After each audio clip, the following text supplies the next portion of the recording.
Assalamualaikum warahmatullahi wabarakatuh. Perkenalkan, nama saya Alia Nur Hanifah dari kelas 4D, Prodi Sastra Inggris. Di video kali ini saya akan menjelaskan tentang fenomena Islam budaya Jawa di sekitar daerah rumah saya. Sebagai tugas untuk mata kuliah Islam dan budaya Jawa. Pada kesempatan kali ini saya akan menjelaskan tentang tradisi nyadran. Nyadran dalam bahasa Sanskerta yaitu srada atau keyakinan, dan dalam bahasa Jawa yaitu dari kata sadran atau artinya ruah Sya'ban.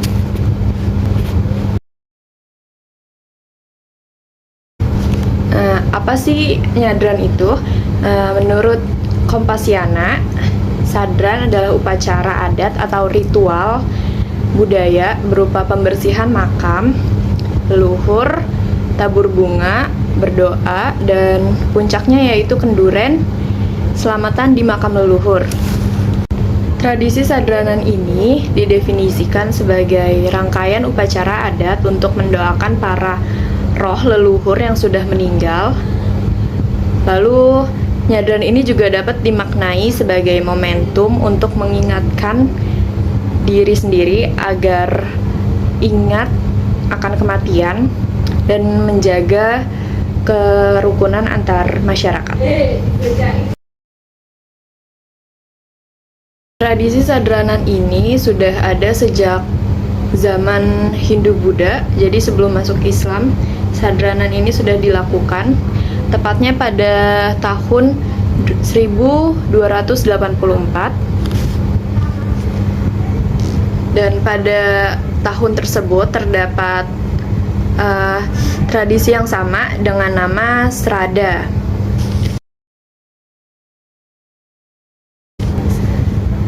Nyadran dan srada ini sama-sama memberikan sesaji dan penghormatan kepada orang-orang yang telah meninggal, tetapi srada ini hanya dilakukan untuk memperingati kepergian para raja.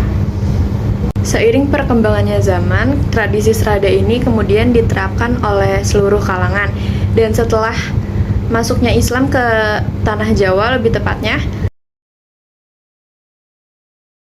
tradisi srada ini mendapat beberapa pengaruh dari ajaran Islam.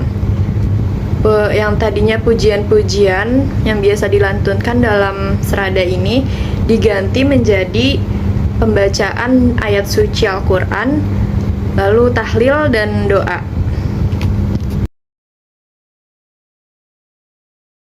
Nah, tradisi sadranan ini sendiri biasanya dilakukan setiap menjelang bulan puasa atau tepatnya pada bulan Ruah.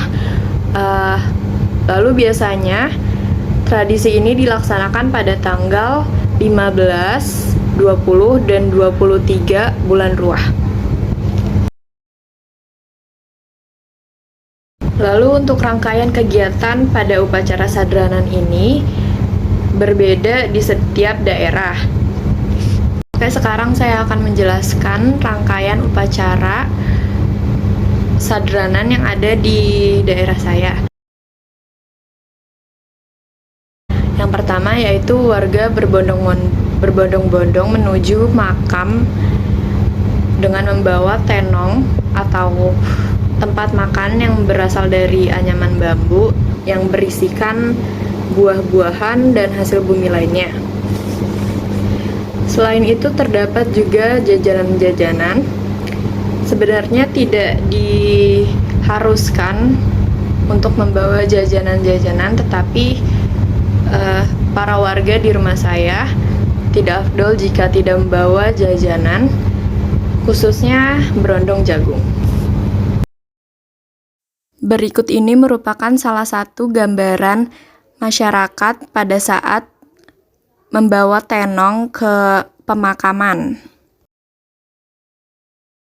Setelah itu, para warga menggelar doa bersama dengan membaca ayat-ayat Al-Quran dan tahlil. Ini merupakan gambaran masyarakat pada saat pembacaan doa bersama di area makam. Setelah pembacaan doa, para warga biasanya membagikan sebagian isi dari tenong yang mereka bawa kepada masyarakat sekitar. Setelah membagikan makanan yang mereka bawa, biasanya mereka makan bersama di makam. Setelah membagikan atau bertukar makanan, biasanya masyarakat memakan makanan tersebut bersama-sama di area makam atau dibawa ke rumah masing-masing. Lalu mereka ziarah ke makam-makam leluhur atau keluarga mereka masing-masing yang ada di komplek pemakaman tersebut.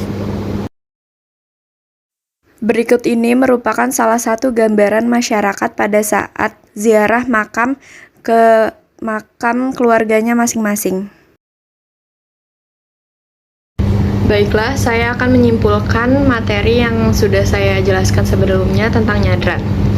Nyadran merupakan upacara adat yang dilaksanakan untuk menyambut bulan Ramadan di daerah Jawa. Lalu nyadran dilakukan pada tanggal 15, 20, dan 23 bulan Ruah.